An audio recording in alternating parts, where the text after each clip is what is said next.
Hello, sister. I am so excited to share Marianna with you. She is such an ambassador to all of us into the celestial realms. Not only is she a keeper of the plant lore and wisdom and knowledge, but she is a keeper of the cosmic knowledge.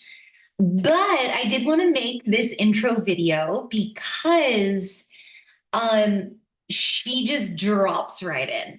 So if you are new to astrology, this is a lot of information coming very fast. So it's important to have a little bit of foundation before diving in. And the first step is, of course, to grab your chart. If you have not grabbed your chart yet, go to astro-charts.com. I will show you that website in a moment. And I wanted to just give you a quick overview of what the hell she's talking about so that when you jump in, you can make this actually useful for you. So let me start by giving you a little background, and then I'll talk about how you can make this feminine astrology journey the most useful for you. So I'm going to share my screen here, and I'm going to share my chart. So welcome to a chart. This is my chart, and you have one as well. And we all have our own unique chart. And you can see that basically the planets are on the inside. So these are the characters in the story.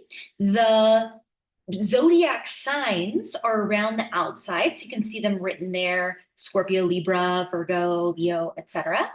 And they're always in the same order. They're always in the same wheel, but they look different on every chart based on where the sky was when you were born. So this is a snapshot of when you were born. And those are kind of the scenarios, or like the energies in which the characters are playing, the characters that are the planets. And then the houses, which are all the little slices of the pie, these are also relevant. And these are the setting. This is like the location of where in your life the characters are and where in your life the zodiac energies are. So even that was a little too high level for where we're going. I just wanted to give you like a brief overview of what an astrological chart is. And then when we go down here, we see all the planets. And the one reason I love getting your chart here is because they just give you the glyph, the sign, and the symbol, and then they give you the name of the planet. And for now, that's all we're concerned about. We are going to be primarily working with Venus today. So you're going to want to know where your Venus is. We are also going to be referencing where your moon is. So Venus is the feminine in the chart, and the moon is your mother, your childhood, your body, your inner world. So these are the important pieces you'll want to know heading in.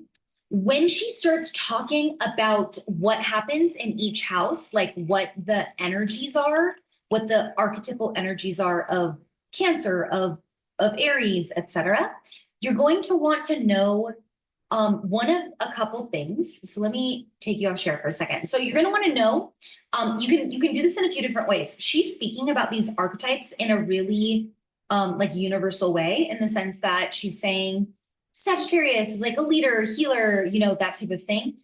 And that will apply to your sun. So sun is what we most often say, like, what's your sign, right? So if my sun sign is Sagittarius, then I am primarily like a Sagittarius, which just means sun. It's the masculine, right? So it's our ego, it's our personality, it's our outer self. So you could interpret whatever she's listing about the energy of that zodiac archetype. You can apply it to your sun, your personality, your outer life. You can apply it to Venus, your feminine, how you connect, how you relate, how you feel in your femininity. And she'll talk more about what Venus carries. And then you can also apply it to your moon, which is your inner life again. And what she's playing with is how our moon was our former Venus sign. And now we're growing into a new Venus sign, but the moon is kind of like the portal into that Venus sign that can support us to get there. But also we can regress back into our moon versus kind of expanding into our full feminine expression, which is our Venus. And in order to do that, of course, we have to honor Venus, the sacred architecture of Venus. She is the morning and evening star that goes into the underworld and descends through each of the chakras. So again, Marianna moves real fast in this journey. So I want to make sure you have not only the basics of the chart, but also I want to just say that one more time. So if you watch the full thing at the end, I speak this, but it's like I had been teaching Innana's story for years before I knew that it was a whole story about Venus, the planet Venus. And that, of course, all gods and goddesses are just personifications of nature. They are humans' way of understanding ourselves in the context of our larger environment. So again, when we're talking about the feminine descent, the masculine ascends in spirituality, the feminine descends. And so Venus, of course, is mirroring that, and we're mirroring her, and she descends into the underworld. Shamanic cultures believed that, we couldn't see a star. It was in the underworld, right? So she goes through her cycle, and this is the journey of feminine awakening. She is modeling the journey of feminine awakening. I hope you enjoy this astrological deep dive, or it's not really a deep dive, but it is like a quick dive. So I hope you enjoy this intro to feminine astrology, because really we don't get that specifically called out for us. What is relevant to us as a woman? Like how can we move into our full expression? And what clues are there for us on our chart? So blessings of the underworld to you, blessings of Venus to you. May you be in your body as you receive this information, even though it's a lot and it's coming fast, which can get us all up in our head, right? And all up on our notes. Take as much time as you need. If you need to watch this in a few doses, great. And yeah, so much love. So y'all, it is my deep joy and pleasure, and I can feel my womb just like dancing to bring this amazing being here. She has been such an influence in my life, and she is just a miraculous healer and channel for the new earth. And I want to share my story because I was so blessed to meet her, because I lived in this magical town called Sawyer for a year, where she lives and owns this incredible herb shop and metaphysical shop. And no matter where I go on the planet, the first place I go is the herb shop, right? So like even living in the Bay, living in San Francisco, like this is by far the most beautiful sanctuary for feminine wisdom and earth wisdom that I have seen in my life. So if you're ever up in the Humboldt area, it is absolutely worth going to this magical land, like period, but especially because in the middle, it's almost like in the middle of nowhere. It's like an hour from like any main area. There's just like this incredible healing center. And it was so powerful to be part of that community. And then I was at a hot spring with my beloved at the time, and she was so intent on heating up her herbs that she brought a new camp stove, a new gas stove, and it had the tag on it still, and it lit on fire inside of the hot spring at Orr Hot Spring in California. And I literally thought we were going to light the entire California on fire, because California does that. And instead, so I proceeded to pick up the fire and try to carry it outside to the dirt instead of burning down the building. And I got burns all over my hands and my face.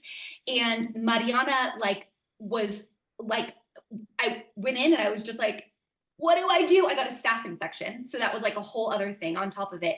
And she had these crazy like concoctions that she had made for skin health that I still have in my medicine kit.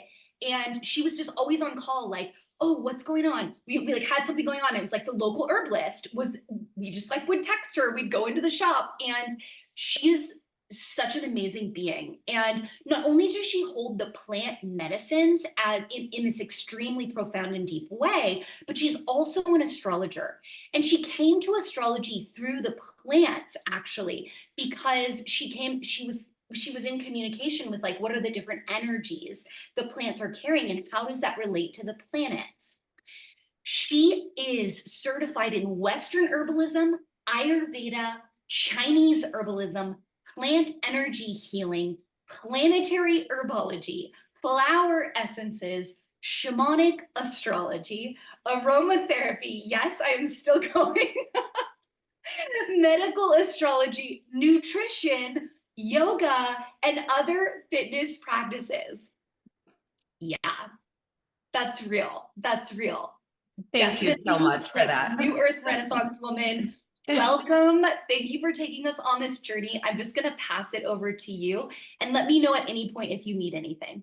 I will. Thank you so much for the introduction. And it's really my complete honor to be here. My journey with Haley has been nothing but heartfelt. And just like these experiences have brought me actually to plants and the planets was through my own inner healing journey. And so I'm really excited to bring Venus to you guys all because Venus is really, really predominant on my chart. And the more that we can connect into this energy, and this is a feminine energy, not female, but feminine. So this is something of what we can do to embody. How do we feel? How do we trust? And right now on the planet, and as we all know, there's a big energy of the feminine rising, right? And so we're really getting an opportunity to look at what is this patriarchal system that's pretty much built up in my head? Why is it that I don't think I'm good enough? Why is it that I don't think I can power myself? Why is I'm not believing in myself? And we're really getting an opportunity to look. And so it's really beautiful to go through this energy today as we're coming into the equinox portal, which I feel like we're in. And we set that off with, this full moon partial lunar eclipse. But I also want to bring one special thing in about the equinox that we're going to experience on the 22nd, which takes place at 5:43 a.m. on Sunday Pacific Standard Time. Is that, we're in the turning of the ages. And obviously we're coming into this new earth. And for centuries, the equinox has been in Libra. And yes, looking at an astrology chart, it is 0 degrees Libra, but the constellations are the backdrop of the sky that are changing right now. So we're coming into the equinox in the priestess constellation into Virgo. And so the bigger questions that are happening right now is how are the constellations informing the planets? How is that informing us now? How is that informing the earth? And so we can start to see this different energy that's really coming in. And coming in with the priestess, we're recognizing that everything is sacred. We're very well versed at this point in our lives now of the celestial world, the middle world, and the underworld. And that's what I'm going to introduce to you today as far as Venus's cycle. I know that Haley asked you guys to get out your moon sign and your Venus sign. So I want to make this a personal journey for you as I talk about what Venus is. And then we're going to break it down. So like, how is your moon sign affecting your Venus sign? What is your Venus sign asking you to take place in this life? And then where is it that you're fitting into the story? So what is Venus? So Venus is the planet of the feminine. And on a woman's chart, it asks us the question. Oh yeah, go ahead. You have a question? Just don't know what you're talking about with the Venus sign. What is that? So on your birth astrology natal chart, you have where Venus was the moment you took your first breath on your astrology chart, and it should be in a sign. Okay, what does it look like? How do I know what? So it looks like us. Well, Haley, would you mind adding me as host so I can just show a chart? So she looks like a mirror. The glyph looks like a mirror. It's a circle with a cross. Okay. Let me Let me share my screen, and then that way I can give you guys, so everybody can kind of see what this looks like. Let me move this over. And what they look like as far as that goes. Yeah, so this is Venus here. Can you see my cursor okay? No. Is that better? No, we don't. We just see you. Oh no, love, you have to move your screen over. So there's a button at the top that has her screen. It's confusing. Zoom just made this change. Oh, yeah, I know. Everything with the Zoom workplace is now something else. So Laura, it's the woman sign. Like, yeah, I got it. I got You got it? Okay, and then the other one, since we're on this topic, we're going to look at the moon sign. So see where the moon is. Yeah. Okay, so and maybe let's just all take a moment to do this because we are going to do this here. So take a moment on a piece of paper to write down what sign, what sign your moon sign is in. Just have that written down there. And then also write down what sign your Venus placement is in.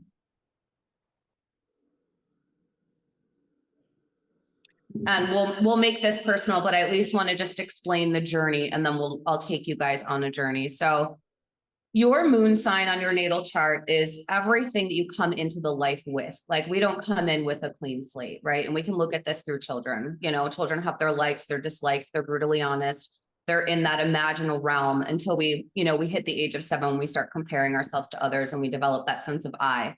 But our moon sign is so significant on the chart because it's not your past self, it's a conglomeration of your past selves.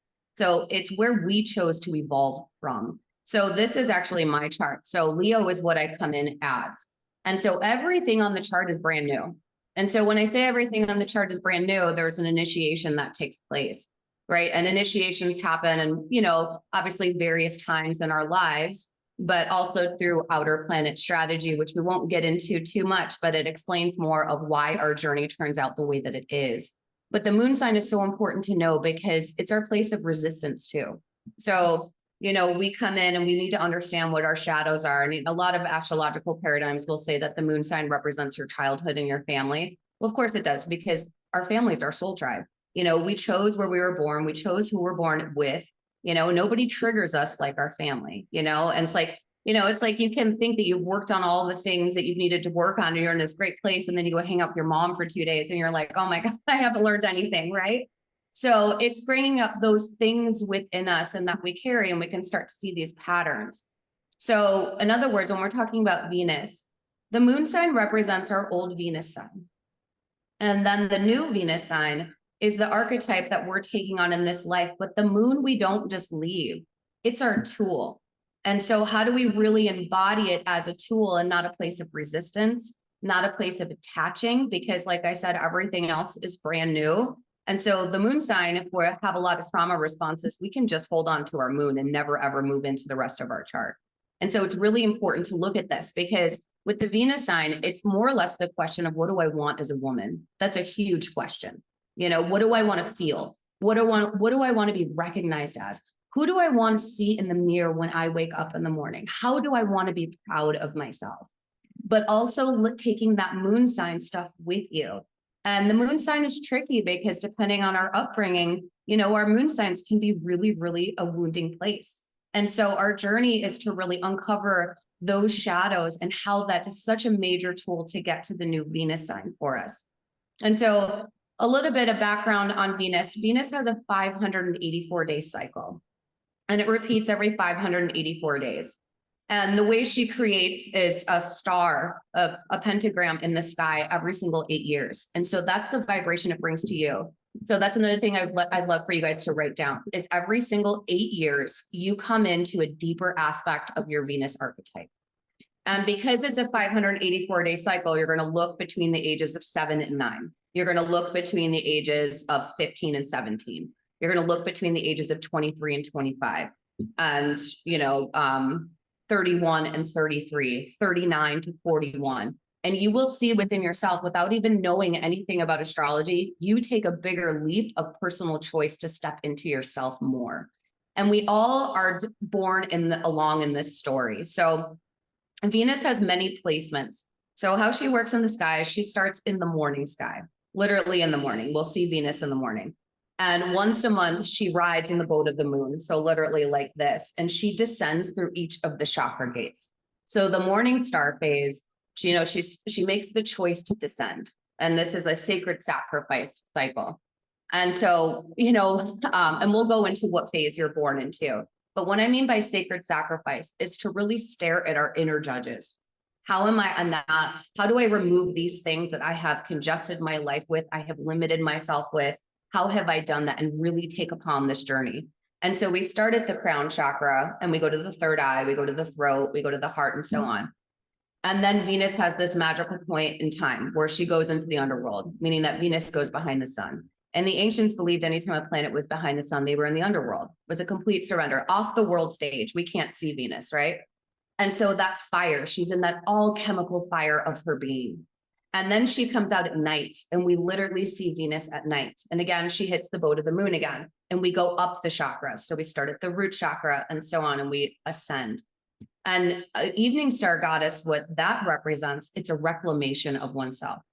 So how am I reclaiming this? How am I reclaiming this? And again, we're like raw on the journey coming out from that underworld place, that huge surrender.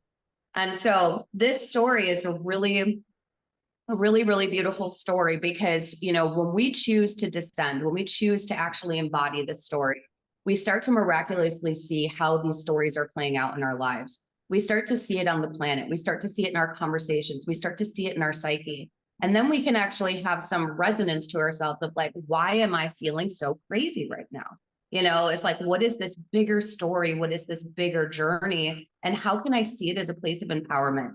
My astrology teacher said something to me. I've got a lot of underworld stuff on my chart. And for a long time, and I realized I was born in the underworld, but for a long time, I thought it was a place of deficiency. I thought that I had done something wrong, that I was just, not worthy, not, all these things. And every time I'd hit an underworld point, I was like, man, when is this going to stop? I really felt like a victim. And finally, he said to me, he was like, you need to stop looking at the underworld as a place of victimization when it's a place of empowerment. Now you get to birth your soul. This is an opportunity to wipe the slate clean and really step into ourselves. And so, we're all born at one of these phases. So we're born as a morning star, we're born as an evening star, or we're born as an underworld Venus. So let's look at all of our charts and figure out which one you are. So let me explain by just looking at this chart. So if you'll see the rising sign on your chart, this is actually the place where the sun is rising, and the descendant is sunset on the chart. Okay, so the planets are moving this way. If you see the sun before you see Venus, then you have morning sky because Venus rose before the sun here. So just look at your chart, and if you guys have any problems, we'll go through it. And I'm going to show an example of evening star too. So let's just look at the next chart. Actually, this is Venus in the underworld. See how the sun and Venus are very close together?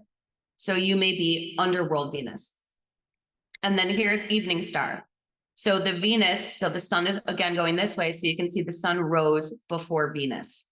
So this would be evening star Venus. So let's take a moment to look at that. And if you guys are stuck, you can hold up your chart and I can easily tell you. Marianna, will you let I think Yeah. some people might be in the waiting room. I made you host versus co-host. Oh yeah, no problem. I got it. Sorry. No problem. Okay, so I have a question. My Venus is in Sagittarius, and then my sun is in Scorpio. So am I underworld or? Can you flash your chart at me? See if I can see that. Okay, I see the sun. Okay, so you're evening star Venus. I'm evening star. You're evening star. And you'll see if like we're going just this way around clockwise, if you see the sun before Venus going clockwise, then you're evening star. And then underworld is the sun and Venus together. So in other words, we can start to answer this question is like, how am I going from my moon sign? What's my journey to my Venus placement? My morning star, am I here to sacrifice something and look at these inner judges? Am I here to reclaim something, or am I here to surrender something? And so these are the easier way to, you know, just kind of look at this just from this Venus standpoint. Does that all make sense to everybody? An evening star is to reclaim. Evening star is to reclaim. Yeah. Yeah. So now just really quick, let's go through the archetypes and the modalities of them. So then that way you get a better idea. And I'm just going to go through each one pretty quick. So again, remember, you're going from your moon sign to your Venus sign. So modalities are cardinal or householder, which I'll go through the signs. Householder signs are giver signs. So just take a moment to get that. And I'll repeat this as we go through the signs. The fixed signs or self-interest signs. This is not an egoic sense. This is the self-discovery process. You're discovering something for yourself. And then the mutable signs, or those signs, are called in service to spirit signs. And so let's go back to my chart. And so why is this predominant information? Because my moon sign is in Leo. So I'm coming from a very much a self-discovery process. My Venus placement is in a householder sign.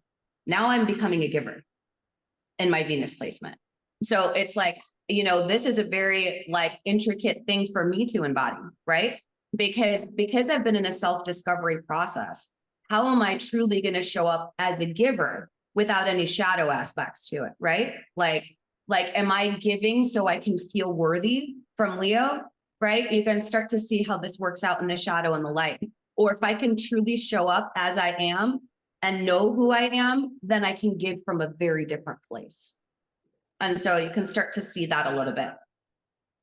And then so now you can start to just see that portion of the journey. And obviously there's a whole, you know, other huge process that goes to this, but it's really fun to start to recognize this about ourselves. So the next place is the sign. So get your modalities, like what modality is my moon sign in, and what modality is my Venus sign in. You can start to see some of the journey there.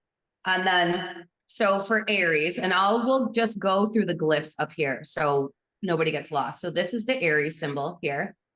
So Aries is a householder sign, and it is the only actional sign of the zodiac. And it's a fire sign. So it's an evolutionary sign. So evolutionary signs mean we take matter into spirit. So it's more spirit driven. And so when I say the only actional sign of the zodiac, Aries needs to have a mission and purpose, otherwise they get extremely distracted. And one that is from the soul. So it's, you know, it's not, you know, in the honest, all of these mystery schools have honest mistakes. You know, we have to learn these archetypes. So what's an honest mistake of Aries is, you know, acting way too fast without thinking, right? The next one is Taurus. Taurus is a fixed earth sign. So earth is about taking spirit into matter now and to feel it in the body. Receiving sign. Uh-oh, can you hear me? It looks like my microphone changed. It just dropped down really low. How about now? Ah, there it is. Okay, perfect. So with Taurus, it's the only receiving sign of the zodiac, but this is ruled by Venus. This is about self-worth. This is about self-value. This is about having a strong relationship with ourselves. Again, self-discovery process of that. Again, all the honest mistakes, right? So an honest mistake of Taurus would be attachment. You know, I need this to feel good. I need, you know, these kinds of things. Then Gemini. So Gemini is in service to spirit. So we call that a mutable sign. And Gemini is ruled by Mercury. So this is an air sign. And Gemini and Aquarius are the only free electrons of the zodiac, but they discover freedom much differently. So if you have Venus and Gemini, this is about giving yourself the freedom to wear any freaking hat you want and wear multiple hats. This is the storyteller. You get to shape shift your story. You get to change your timeline. And this is meant for you to have fun. What's the honest mistake of that is that you mutate into other people's stories, right? You're not really taking on your own. Cancer is another householder placement. It's the mother of the zodiac. It's, you know, rules the moon. There's two phases to Cancer. So this is the giver moon. Is one to feel all the feelings that you need to feel. It's a big call if you're coming from a fixed sign, right? Because there's a difference between feeling and emotions, right? So feeling is just the feeling. Emotions are how we're reacting to the feeling. So how do we allow ourselves to feel all we need to feel without judgment? to actually mother and nurture ourselves and receive that worth in being mothered. Because the job of Cancer is that you are able to offer that support to others because you know how to hold that space for yourself. I mean, in all, we cannot ever hold a space for another human being that we haven't been willing to sit in, right? And so Cancer is this honest assessment of it. And then the shadow side would be to give to get, right? Because that's the honest mistake of a giver placement. You're not, and I don't mean give to get like you're doing it maliciously.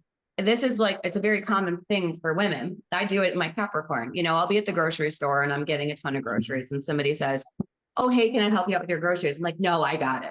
You know, and I go outside and they all break on the floor and I'm like crying in the passenger seat of my car, you know, but it's like, we have a really hard time receiving. Okay. So the next one is Leo. So this is fixed fire. And so again, self-discovery process. This is fire. And, Leo's interesting because it's the only sign ruled by a star. It's ruled by the sun. So this is divine, radiant, radical self-love, pure self-acceptance, free from validation from anyone else. And this is a hard journey because if you're discovering it for yourself, what do? We often look outside of ourselves to be validated, right? Did I do good enough? People don't like me. And so again, there's the honest mistake in that, the path to that. Virgo is in service to spirit and earth.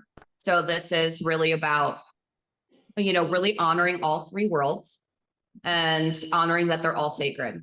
So you can recognize the patterns in our life, what needs balance and harmony. The honest mistake of Virgo gets really caught up in details because we recognize, I say we because I'm Virgo rising, recognize a lot of patterns. Right. And so it's like Virgo has a tendency to see the way that things are and the way that things should be. But because we're recognizing the patterns, if we can get out. Oh, did it go out again? Let me fix. How's that? You're good. Yeah, you're good. Good? Okay. Good. Oh, you're echoing. I noticed that. Why is that? Am I echoing too? Yeah. Are we all echoing? I think so. It's It could be celestial. me. Let me realm. see if it's me. Celestial Hold on. Mute me. Somebody mute me. realm. I'm sorry, Marianna, you have to mute her. No problem. Okay, let me see. I can't Okay. find it. Okay. I got you too. Okay, that's better, I think, right?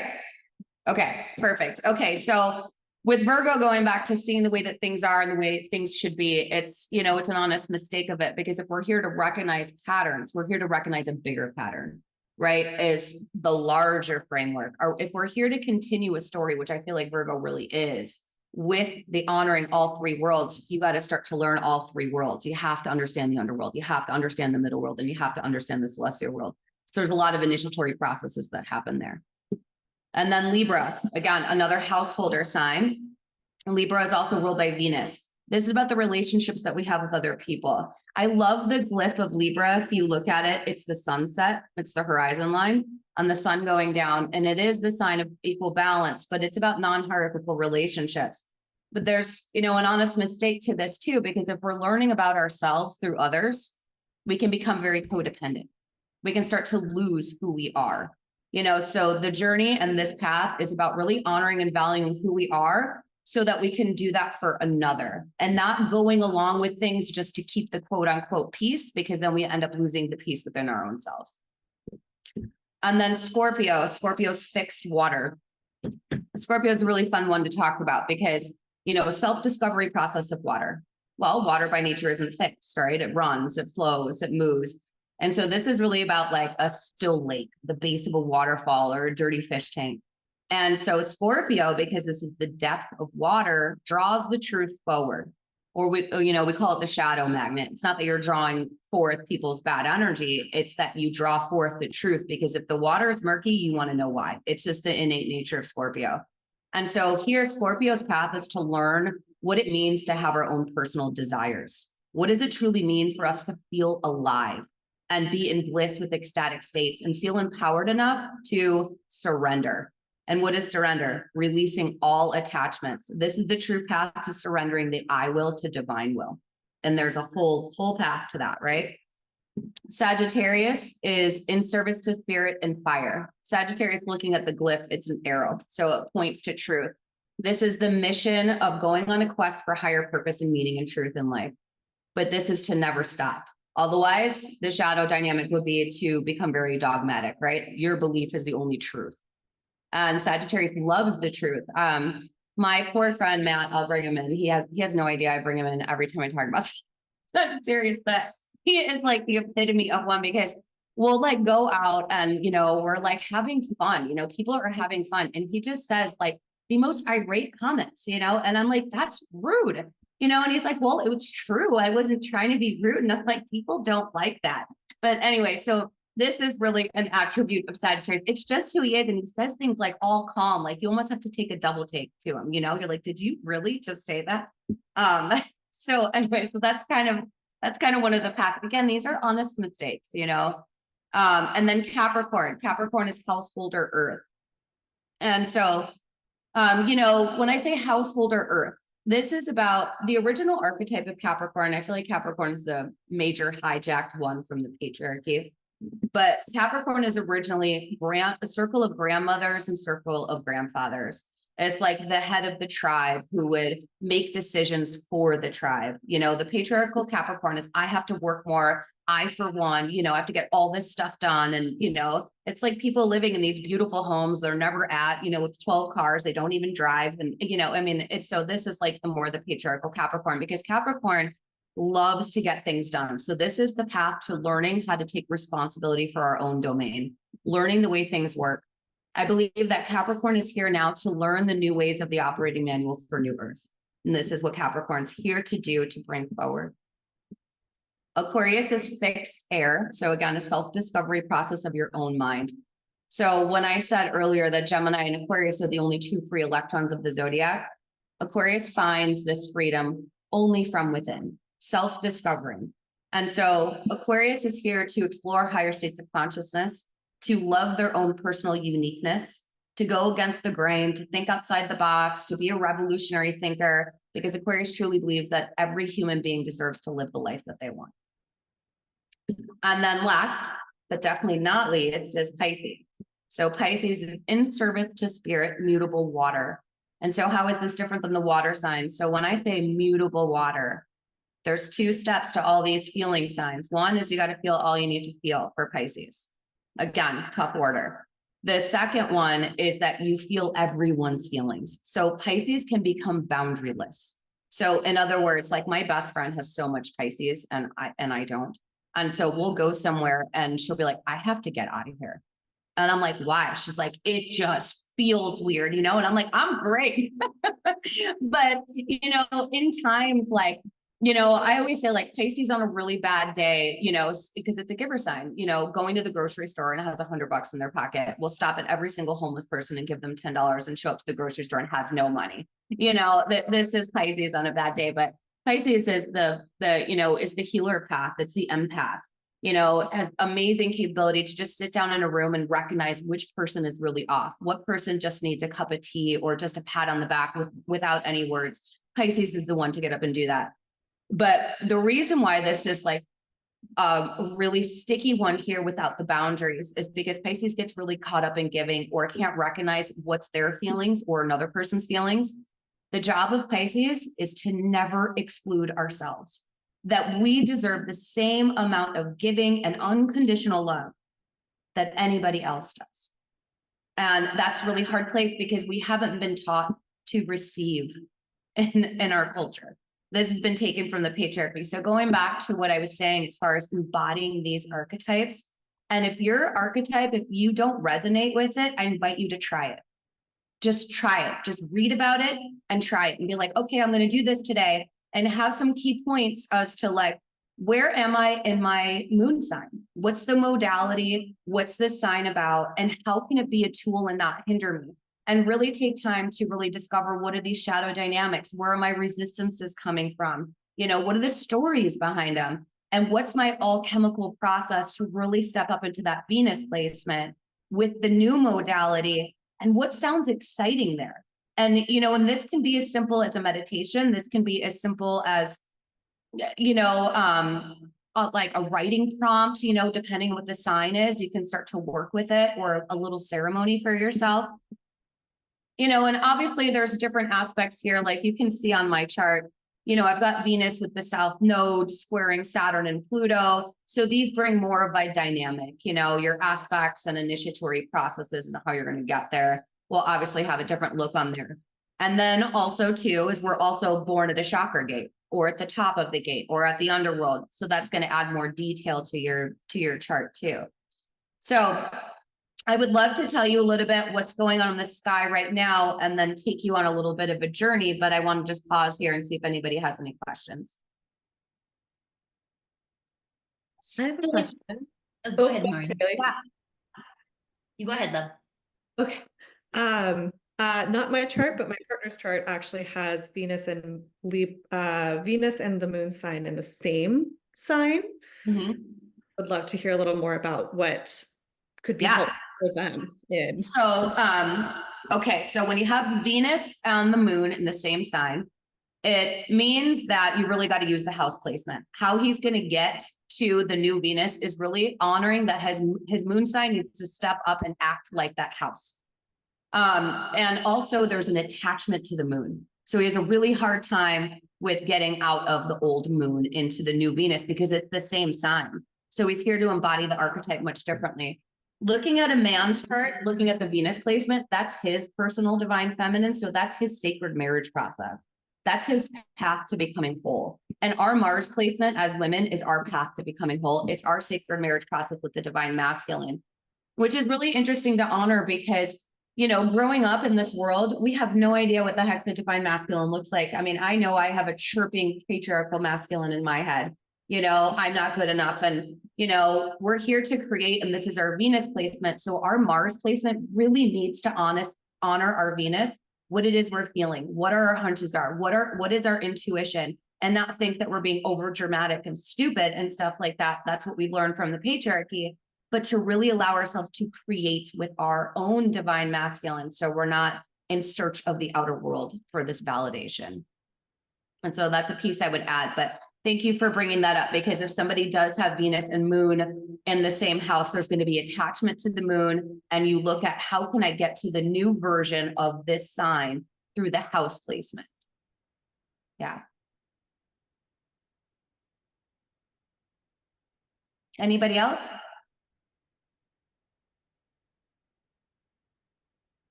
I have so many questions, but I'm not going to ask them right now because I'm over here like, I don't know if you can see me, Marianna, but I'm over here like being obsessed with every single thing you're saying. I love it.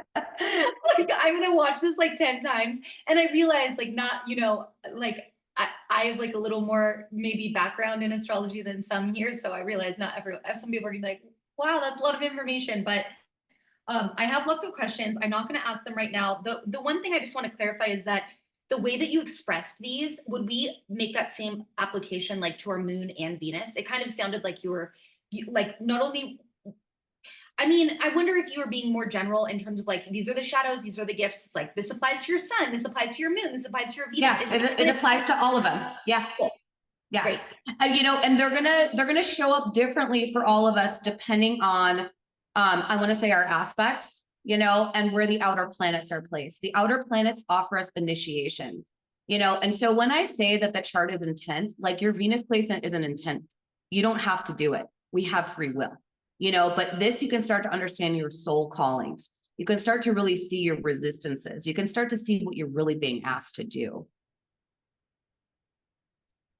You know, because I always give the example of like, you know, the poor homeless man, you know, who's like, you know, drunk and doesn't know where their family is and so on. That wasn't the intent of his chart. He popped out, you know, and then we also have this dynamic of the moon that I'll bring in just as an offering, because it's something to contemplate because we see it all the time, is, you know, we meet people in life that have everything that they could have possibly ever wanted. Like you look at them and you're like, how are you miserable?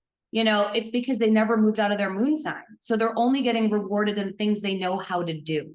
So nothing feels fulfilling.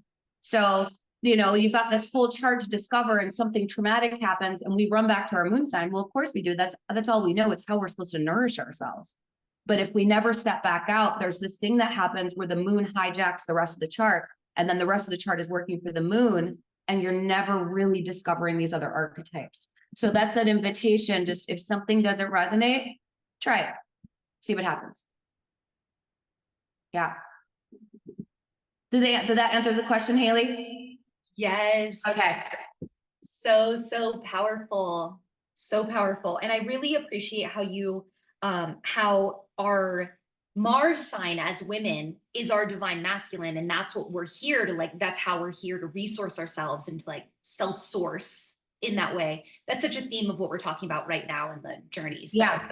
Oh, beautiful. Yeah. The sacred marriage process is such a key. I mean, well, you can see, those of you that know astrology, it's a key feature on my chart. I've got, you know, 2 heavy plant initiators on top of it. And so I've had a lot of honest mistakes with it. And, you know, and it's really fun to start to discover what your honest mistakes are. So I'll just give you some, like, just a little background on mine I'll share. So obviously I'm coming from Leo. You know, I used to know how to love myself, but the way that I need to bring it in as a tool is to not exclude myself, right? Because it's this Pisces place, what I was saying. Give myself the same love that I give to others. My honest mistake of Capricorn has been the overgiving, overworking, overdoing. And my Mars placement is in Libra to really learn myself, about myself through the other, but this is in particular in relationships, you know? And so when I'm learning about myself through the other in relationships, I've got Saturn. I feel like I have to be perfect. And when I feel like I have to be perfect, I'm not really showing who I really am. I'm merging into who they are and I'm becoming codependent and I get tossed into the underworld. And there my cycle repeats over and over again. And it is expressed in many different ways, many relationships, many friendships, even the relationship I have with myself, because each has a job. So like my Mars in Libra, it is to be my own best friend, to be codependent on myself. It sounds so easy, right? Yeah. I mean, and so then I'm working with these other 2 initiations here that I need to embody. So these outer planets, they give us strategies, or I want to say instructions of how we're meant to do them. And we will repeat them until we learn the initiation and we actually take it and not think that we're victims. Does that I hope that makes a little sense. I know it's kind of off topic, but I just wanted to bring in a little bit of how that sacred marriage process starts to work in our lives. May I ask a question? Yeah. So that was really helpful because it's so good to ground it in like what's really happening, you know, a really life example. And so when we're talking about the underworld, it's like how I just heard you express it is like, first of all, of course, all the shadows, all the signs that we're all experiencing in all of our ways, like those are all going to be, that's what the underworld is, you know, like there's where the shadow is. But would you say that there's some planet that we like defer to that shadow land, like to that underworld land, like where that's kind of like our big, like underworld? Yes. So Pluto, so there's 2 underworld planets. So I'll just go over all 3. So we're talking about the celestial world, Neptune and Uranus. They have different strategies. Celestial world is pretty simple. It's like, we know that there's something bigger. We know there's spirit. And then there's the shadow side to that. There's people that don't believe in spirit at all, or there's people that are so excess in the spiritual realm, they don't think this dimension exists, right? We have the middle world, which is Saturn. Saturn is freedom through the limitation, or I want to say is the operating manual. So it's like, we all know that I can't like jump through the screen and we'll just like be in this like awesome cauldron together, just like sitting in a sauna for this time, you know, we're all like on Zoom. That's the way this is working, you know? And then there's people that are like so stuck in the middle world. They think everything has to be scientifically and logically proven to them, or otherwise it doesn't exist. Then we have 2 dimensions of the underworld. So Pluto is meant for surrender. The ancients called Pluto Pluton, or the gold of our soul. So when we truly surrender, and this is what 3 things happen in the underworld. We can't plan for it. We can't use will against it. And we sure as shit cannot pretend like it's not happening. It takes us completely out of linear time. And so we will be put under places of surrender until we actually do. And people ask all the time, how do I surrender? There's no strategy to surrender. There's no note in your pocket of what you're supposed to do in this moment. right? And so you're introduced to this whole other aspect of yourself. I call them like the divine timings of our lives, because when we show up to these places, you would never tell your life story without it. It makes your being. You're no longer trying to heal. You're no longer trying to cover things up. You reclaim a whole nother aspect of your being because you showed up. Like you can't believe you made it through it, and you have your strength. And so, Pluto isn't, I want to say it's vital force energy, like, the base of, the inside of a volcano, the base of a cenote, the bottom of the ocean. These are primal acts of nature. You wouldn't call a forest fire running through and burning someone's house down evil. You wouldn't call a mountain lion eating a deer evil. These are primal things that bring out changes in our lives. And Chiron is another underworld journey, which is a little bit different. A lot of people call Chiron the wounded healer. I call Chiron the shamanic teacher. So Chiron is half horse, half human, or a centaur, half God, half human. And so Chiron brings medicine from the gods to our own personal human story. So Chiron doesn't show us what our wounds are, but shows us what healing needs to be done. So as you can see, I have a lot of Chiron on my chart towards my sacred marriage process again. So like say my core wound in the underworld or this pattern that I'm experiencing, say it's abandonment. If I'm not focusing on my healing when I'm in the underworld or when I'm stuck in these Saturn processes, Chiron's going to bring me somebody to abandon me. So then I start to focus and actually surrender with Pluto to my healing journey. So it's like a repeat pattern, and this is our natal chart. Does that make sense? Yeah. Okay, let's go on this little journey because I really want to bring this journey to you before we run out of time. But I do want to just express that right now, where we are in the sky, we're in the evening star phase. So we are reclaiming. And I love this because, there's a lot of talk about ascension and coming into new earth right now. At the sacral gate, this is our waters. This is where we get to reclaim how we feel. This is where we get to feel the love. We get to receive. We get to bring that in. Start to change these water frequencies of our body, because next month it'll be October 5th, we'll reach the solar plexus gate. But here we're reclaiming what it means to be in our womb space, what it means to be like creators in our lives. And this has a lot to do with the different counterparts in our life. And I also feel like when we're in a place of reclamation, a lot of people are talking so much about ascension, but we cannot leave our bodies behind. We can't leave ourselves behind. We have to bring forth all of our rejected parts, all these places of ourselves that need love. So this is a huge process of really reclaiming our deep waters. What does it mean to really, really feel here? And so here, we're here for almost a month. So you got a whole month-long journey of it. But it's about receiving. So I feel like that's a big, tall order, right? Is to really allow ourselves and to trust what it is that we're receiving so we can really reclaim this about ourselves right now. So here, what do I want to say about that? So the overstory of Venus in the sky right now, she has a larger story. It is about Leo. So this is about reclaiming our lives and ourselves in a way of self-love. We could just recreate everything out of self-love. If we could claim our sovereignty, if we could claim our creatorship, if we could claim our leadership, if we could claim our power and our courage, Leo the lion is courage. And I love the Latin word for cur is heart. That's where that comes from. It's very much different. It's not this like, oh, I'm going to go do this and be very masculine. No, this is being courageous in our heart. It is so courageous to be vulnerable. It is so courageous to be beautiful and express who you really are in the light of your being. So that's what we're doing here. And Libra is the sign that she's in right now. So you've kind of overlaid the story. So start to put that energy out there so other people can reclaim it. Be the one who takes the leader to show other people how beautiful they can be. It's like the time in our lives when we need to start putting everybody's crown back on, including our own. So when I take you on this journey, knowing that we're in this reclamation phase, think about for yourself, where's my moon sign? Where's my Venus sign? And when I tell you this story of Innana, imagine yourself in this story. And then I'm going to finish it with an invocation to the evening star goddess that I'll put up on the screen that I'll read and you can read to yourself. And so are you guys ready? Okay. So get into a comfy place. Otherwise, just close your eyes and just let the story take you. It's a beautiful story. Haley's heard it. It's one of my favorite stories. So Innana is Venus, and she's the queen of heaven. And Innana is the story of Venus. And what I want to say about this story is that the story of Innana was found on Sumerian tablets thousands and thousands of years ago. But as we were talking about earlier, how the constellations change and inform the signs differently, right? And so we're in a very new time now.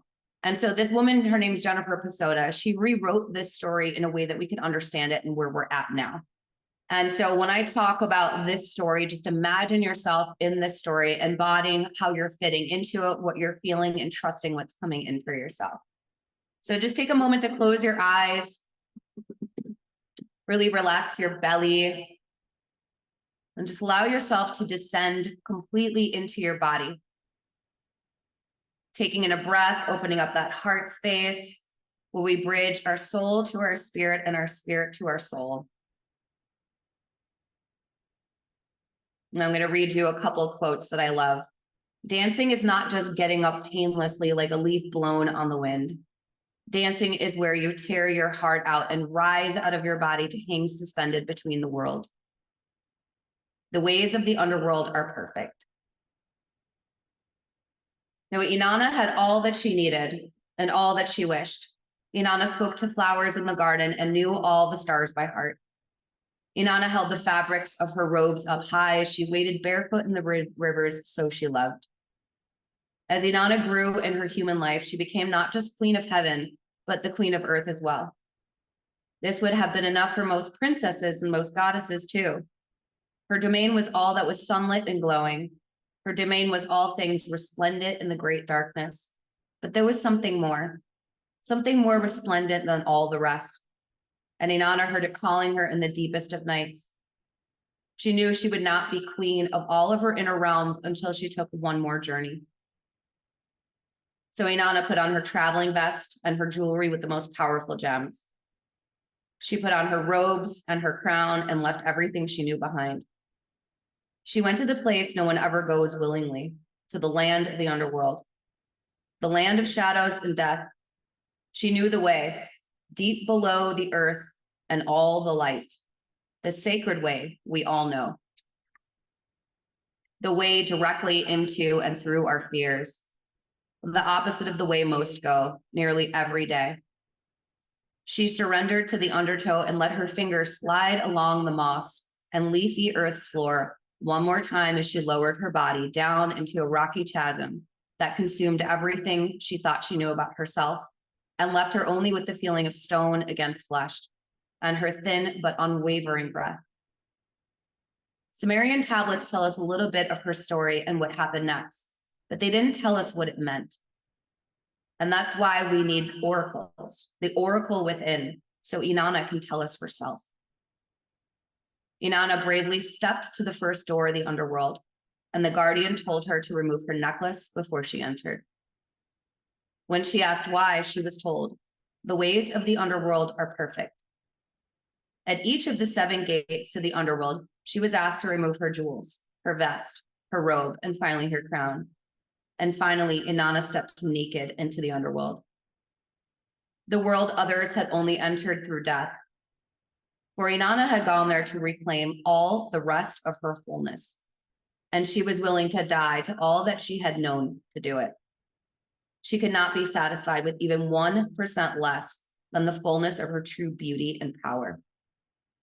So she went to the underworld to meet her sister Ereshkigal, her other self, her dark self, the self that was every doubt and every fear her soul had ever known. Perhaps you didn't think goddesses have fears and doubts at any time, but it isn't true. Goddesses, perhaps more than any others, understand that these are the most powerful and glimmering lights on the path truly home. These are the signposts to the greatest treasures within and of all. Where you have fear or shame, X marks the spot. And so Innana dug. Before she could meet her dark side, she had to face the judges. They were not external judges, but every judgment she had ever had about herself. Every time she had found herself wrong for something innate to her soul. While this was more daunting than anything she had yet explored, just to show up in front of the judges and really see them, without looking away for as long as it took, made them dissolve. And none of this was anything in comparison to meeting her sister, her other self, the abandoned self, the excluded self, the unaccepted self. That self, feral and wild, killed her on sight. Innana fell, having given up her life to meet her full power for the first time. Her body was placed on a hook, and there, lifeless and pierced right through her, she found her rebirth. She didn't try to live. She didn't try to be queen. She only tried to finally be real. To be true to herself with no limits and no conditions and no looking back. To come back to life, she only had to let herself off that hook. She had to once again find all the reckoning for everything she was, everything she felt, and everything that had happened along her journey. As she did this, Ereshkigal was no longer separate. She became one again, in a way that even being queen of heaven and earth could not give her, in a way she could only be queen of the underworld too. Innana has told me that the hardest part wasn't dying. The hardest part wasn't letting herself off that hook. What if you didn't have to wait for the perfect day to decide that you are perfect just the way you are?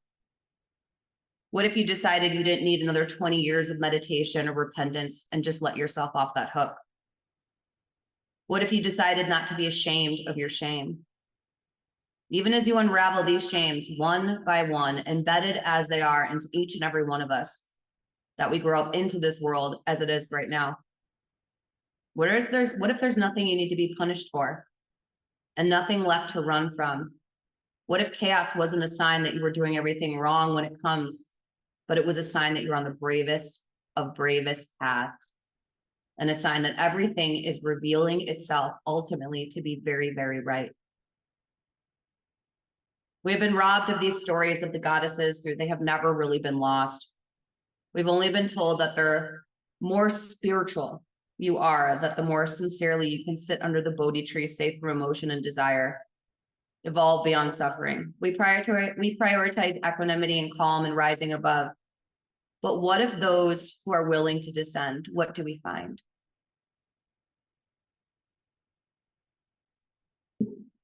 I'm taking a moment to just breathe here.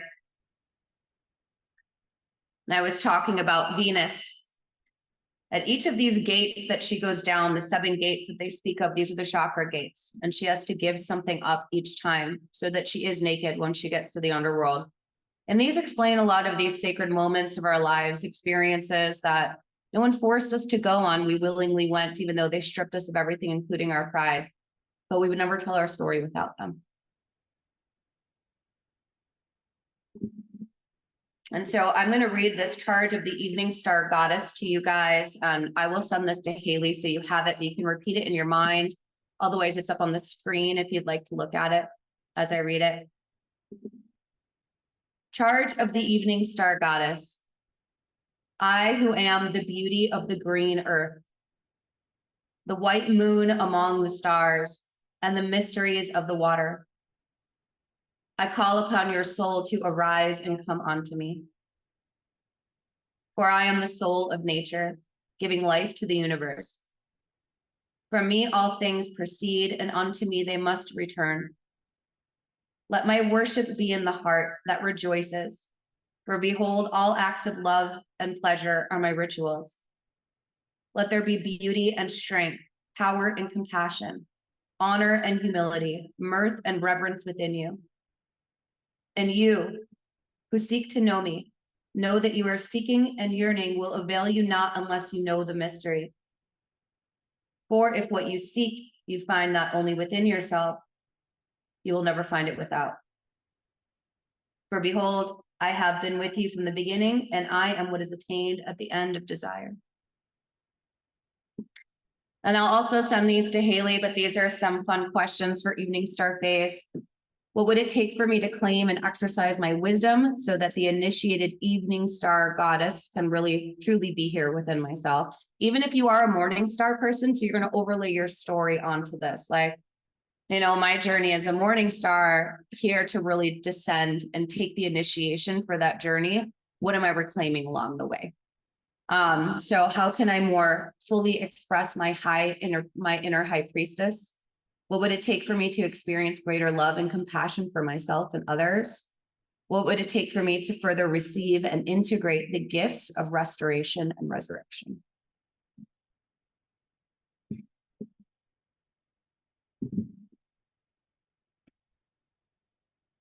I know we're like just about at time, but I wanted to leave it open if you guys want to share anything, or if you guys have any questions.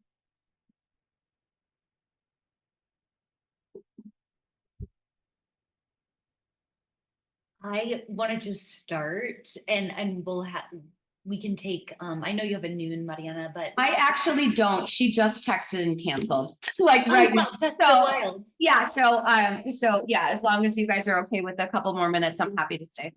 Yeah, beautiful. Yeah, I just want to start by saying thank you so much. I'll thank you again, but I'm just so blown away on so many levels by all of this, and so excited to integrate together, for us all to integrate together, like what is our Venus, how is our Venus speaking to us and inviting us to take that underworld journey in this really brave and courageous and this way where we are focused in on our deepest purpose. And these questions and that story and this reclamation was just so stunningly beautiful. So thank you. Yeah, thank you. I'm really glad that you enjoyed it. And again, it was really an honor to be here and share this story. So thank you.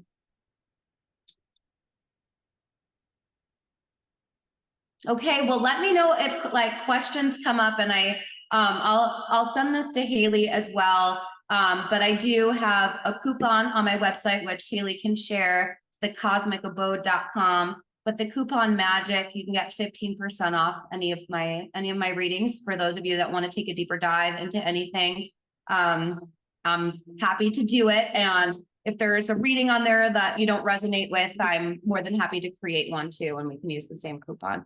But there's lots of fun stuff to dive into in this realm. It does sound like a different language, but I really do take the time in readings to start with your moon sign and overlay everything and repeat things. So at the end, it sounds like a story, and it's nothing that you don't know. It's just more words. It's your story. Yeah. And I can say I have had a reading from Marianna right after I first received this story from her at a big retreat, a big women's retreat. And it's incredible. I've had many, many readings in my life, and it's my favorite reading I've ever had. So if you are considering or curious or you're just ready for like your next reading, absolutely. She's such a storyteller, as you can see and feel already. And she just really infuses all the archetypes and all of the shamanic astrology. It's like a whole different game. As you were speaking, Mariana, it was like, I was just in this huge remembrance of how much you've actually influenced me in my teaching, and also in like the realm of astrology. And it was like only so long that we were interacting like around the astrology. It was only like such a short piece, but it was all coming back to me as you were speaking. I was like, oh my gosh, Beautiful. this has actually been such a huge influence in all of like the way I interact with my life. So would you remind us what that coupon code is for the 15% off? It's magic. Magic. Yeah. And and thank you for that, Haley, because I feel like the more that we talk like this, we all start to wake up. I love this quote. I heard it the other day, and I'll share it. I actually shared it to you the other day when we were on the phone, but we never forget. We just don't always remember. And we're here to help remind each other. And these resonances are real. All of this is very real. And one more thing I'll share is, Haley was bringing up how, the plants led me here. Astrology is actually measured from the core of the earth. And so all of our food, all the water that we're eating, and, and if you look at this, if astrology is measured from the core on the earth, and here we are on the surface, we are in the heart chakra. It's green. We're in the element of air, and we've got the heavens above. We are the bridge for all three worlds here, and this is a place that is sacred. This is our home. And so when we really see that, we can start to recognize the cycles and seasons within us. You know, so if astrology is measured to the core of the earth, we're starting to enter into the fall here. You know, leaves are falling and things like that, and things are finishing blooming and fruiting, and, you know, to really honor that aspect of what's going on within you. You know, I always say, I'm laughing because it's like something I say all the time. Like, I wonder how many rotten leaves and branches I'm holding. You know, how afraid I have been to fully allow things to compost, to feed my own soil. And so the more we connect into these stories, how the planets and the resonances and how the plants are doing this along with the vibration of these planets.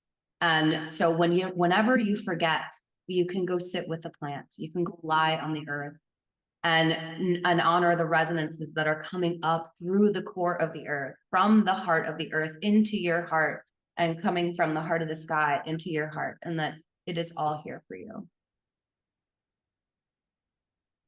So thank you guys so much. So much. Thank you. Thank you. Let's give her our love by giving her our acknowledgement. So Marianna, we see you. We honor you, and we celebrate you. Thank you for sharing your so gifts much. with this world and with us. I'm so excited Thank to get you. another reading, and so excited to unpack this together through shares after this and ongoingly in our journeys together. So thank you. Yes, thank you guys so much. Seriously, so much love. And I will email you all this information now so you have it. Okay. Absolutely. Thank you. Sending love. Bye.